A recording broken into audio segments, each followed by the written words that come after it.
You stand in the middle of everything you wanted. You've got the success, you've got the stuff, but you feel nothing inside. That empty feeling isn't because you failed. It's not because you're ungrateful. It's because your soul is trying to tell you something important that you've been too busy to hear.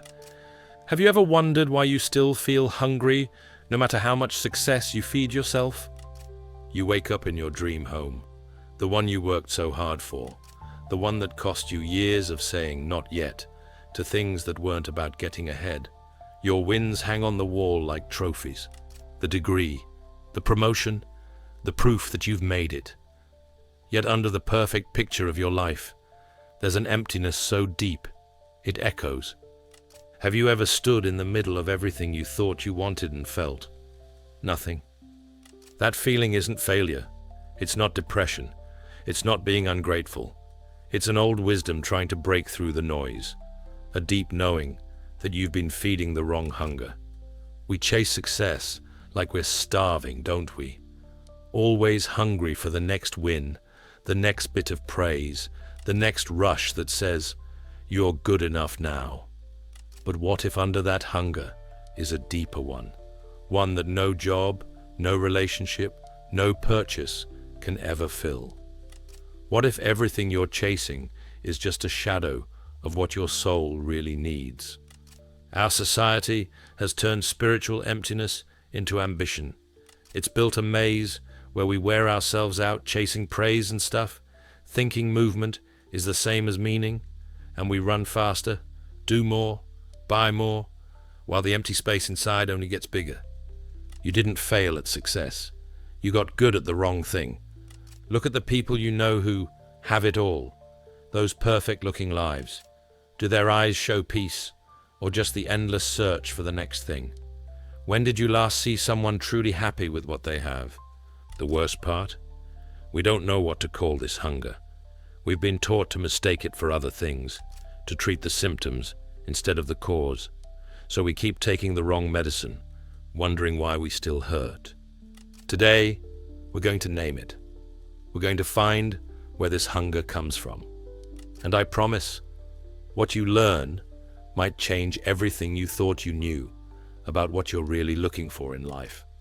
The pattern is always the same, isn't it? You set the goal, you work for it, you get it. There's that short feeling of joy, maybe hours, maybe days. Then the familiar emptiness creeps back, and you're already looking for the next mountain to climb, the next thing that will finally make you feel whole. This cycle doesn't just make you tired, it breaks your ability to feel real joy. Each time you reach for outside praise and find it empty, your heart gets a little harder. Each win that fails to fill you makes you doubt yourself more. What's wrong with me that I can't be happy with what I have? Why am I never satisfied? You're not broken for feeling empty. Your hunger is trying to tell you something. Think about the last 3 big goals you reached. Where is that good feeling now? Did it change you like you thought it would? Or did it fade away, leaving you back where you started? Hungry again, but feeling even more let down. This pattern doesn't just steal your peace, it makes you lonely. How many friendships have you given up for achievement?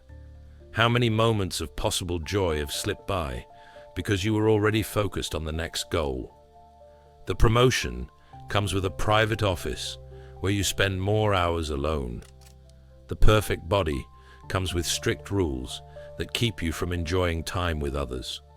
The perfect relationship becomes another job to maintain instead of a place to be yourself. Take a breath.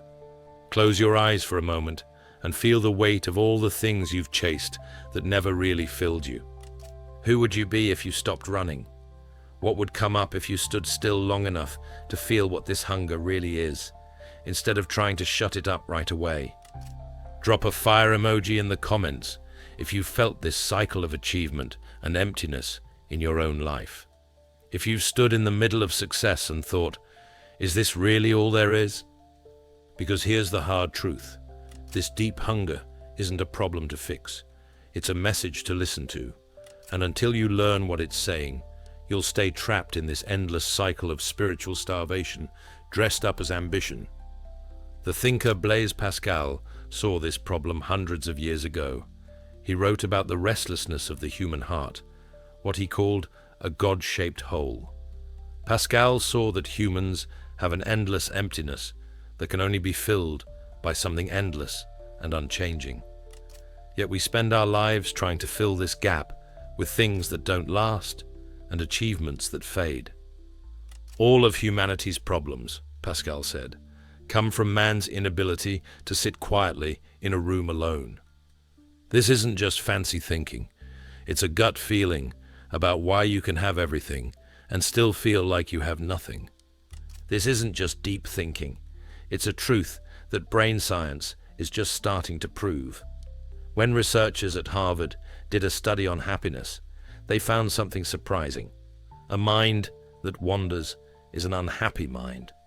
When people's thoughts drift from the present moment, especially toward achievements and buying things, their happiness goes down. But this isn't just about being present. It's about mixing up what you're really hungry for. Your soul is starving, while your ego stuffs itself with achievements that never satisfy. Think about the old idea of acedia, what monks in the 4th century called a kind of spiritual tiredness. They knew that the soul could be hungry even when the body and mind were well fed. These monks, who had left society to focus on spiritual growth, saw that humans could feel a deep kind of starvation, even when they seemed to have plenty. Think of it like mixing up thirst and hunger. When you're thirsty, you might eat food instead of drinking water, distracting yourself, but never fixing the real need. Each time you achieve something, hoping it will fill the void, you're drinking salt water to quench a deeper thirst, feeling better for a moment, but ending up even more empty. You're not failing at being happy. You're drinking salt water to fix a deeper thirst. There's a story from Eastern wisdom that shows this perfectly. Imagine a fish in the ocean, surrounded by water, yet desperately searching for this thing called water it has heard about. It swims frantically from place to place, sure that somewhere out there it will finally find this water everyone talks about. The sad part is that the fish is already in what it seeks, but can't see it because it's looking for something else, something out there. You are that fish. The fullness you seek isn't in the next achievement or purchase. It's not waiting at the top of the next mountain. It's in the water you're already swimming in, if only you knew how to see it. But our modern world is built to keep you from seeing this truth. Businesses thrive on your mixed-up hunger. Ads try to convince you that your spiritual thirst can be fixed by buying stuff. Social media is designed to keep you swimming frantically from place to place, always looking, never finding. The question isn't whether you're hungry. Of course you are. That's part of being human. The question is whether you're feeding the hunger that actually needs food, or if you're stuck in a cycle of confusion that keeps you spiritually starving while surrounded by plenty. This mixed-up hunger shows up in 3 main patterns. Each is a different way we try to use material solutions for spiritual needs. I call them the accumulator, the validator, and the controller. Knowing which pattern runs your life is the first step toward fixing the true hunger beneath. The accumulator believes that if they just get enough money, enough property, enough experiences, the emptiness will finally go away. There's a magic number in their mind, a finish line that keeps moving. Once I have X in my bank account, once I've visited Y number of countries, the accumulator's life becomes an endless checklist, each item giving brief happiness before the gnawing emptiness returns. You don't have enough because enough was never what you really needed. If you're mainly an accumulator, you probably have a hard time with the idea of enough. The word itself might make you uncomfortable. The idea of stopping, of saying, "This is sufficient," feels like giving up. Because deep down you suspect what might be true. No amount of stuff will ever fill the void you're trying to fill. The validator tries to fill the emptiness through outside praise. Their hunger is for approval, for the world to tell them they matter. Social media becomes both heaven and prison for the validator. Every like and comment a drop of water to someone dying of thirst.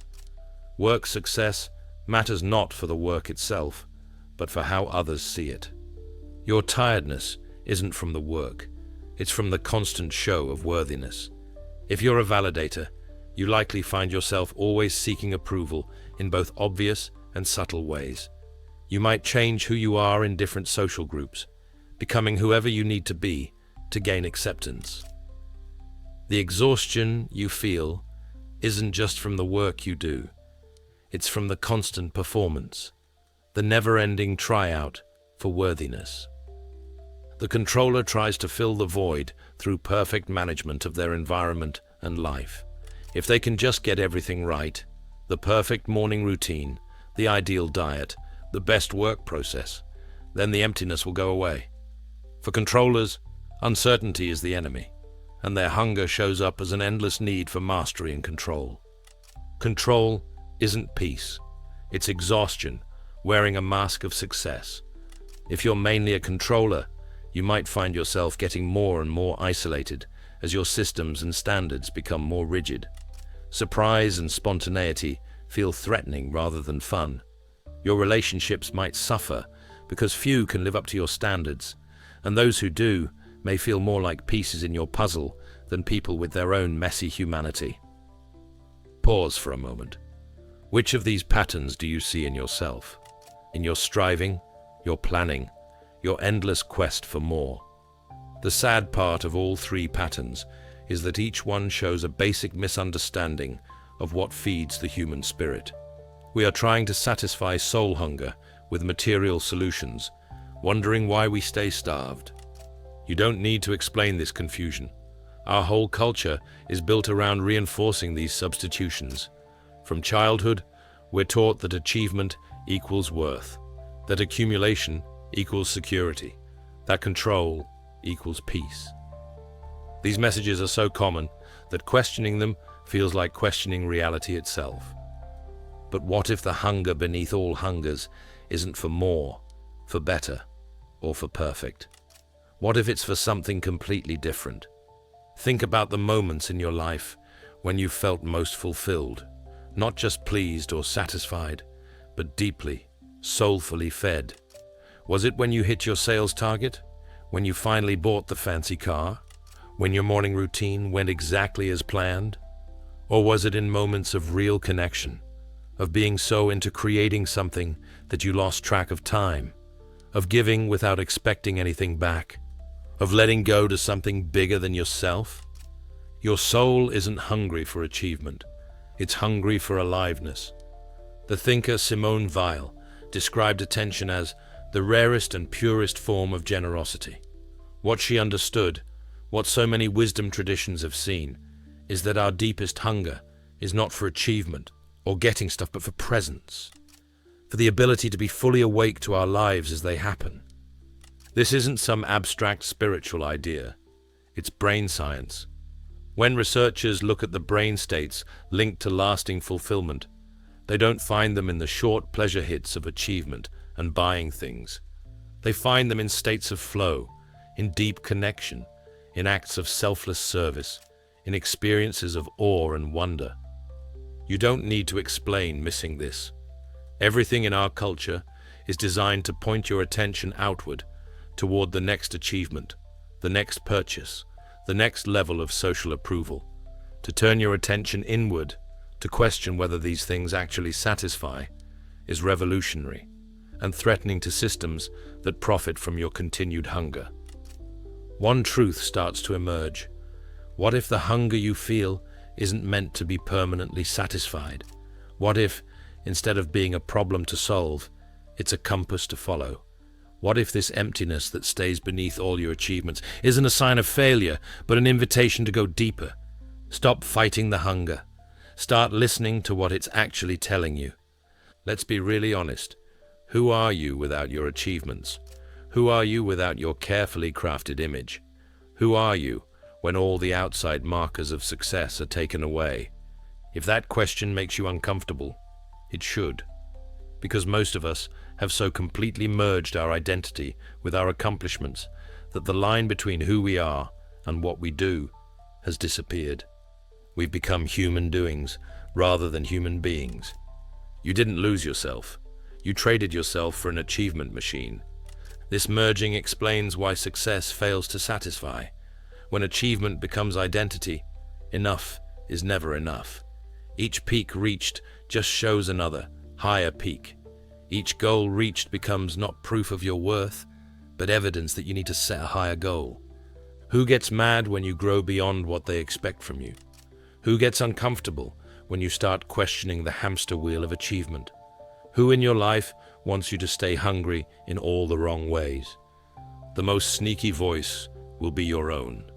The part of you that has built its whole existence around chasing, achieving, acquiring, will fight hard against the recognition that these things don't feed the deepest hunger.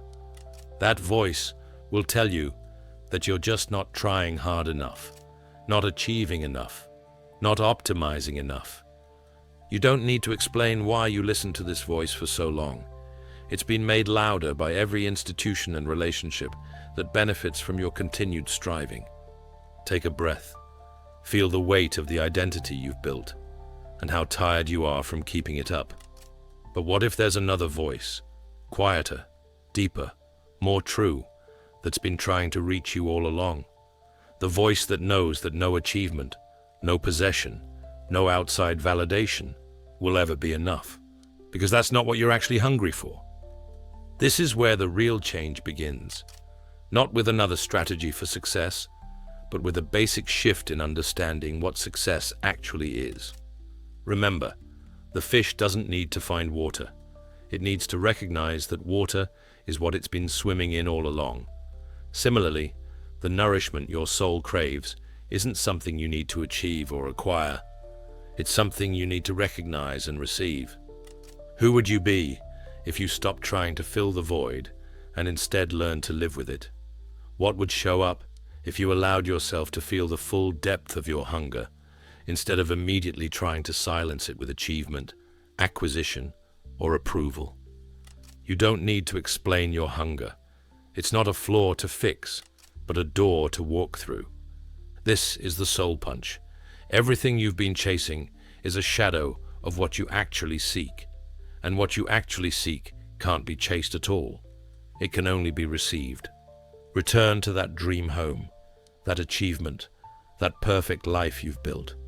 Now imagine standing in the middle of it with a completely different relationship to the hunger you feel, not as something shameful to be quickly silenced with the next accomplishment, but as the sacred longing it actually is, a reminder of your basic connection to something larger than your individual existence.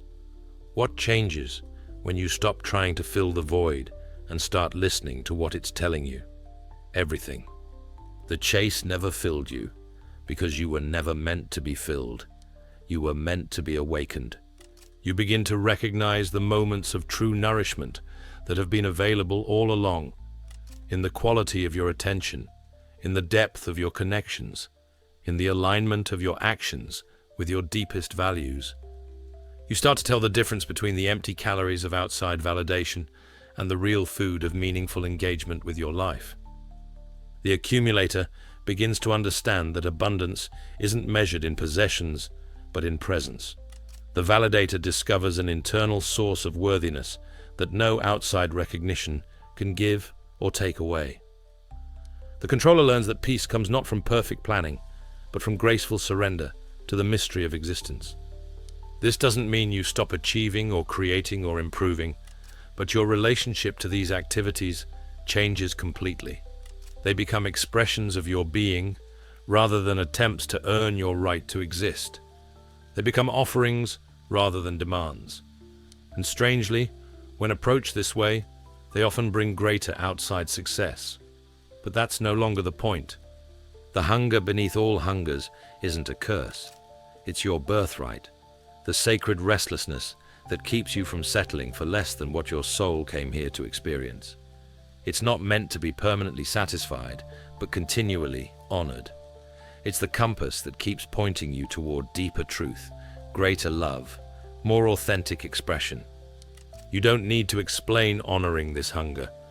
It is the most human thing about you. Leave a comment below with these words: I release the chase. This isn't just a statement. It's a declaration of a new relationship with your deepest hunger.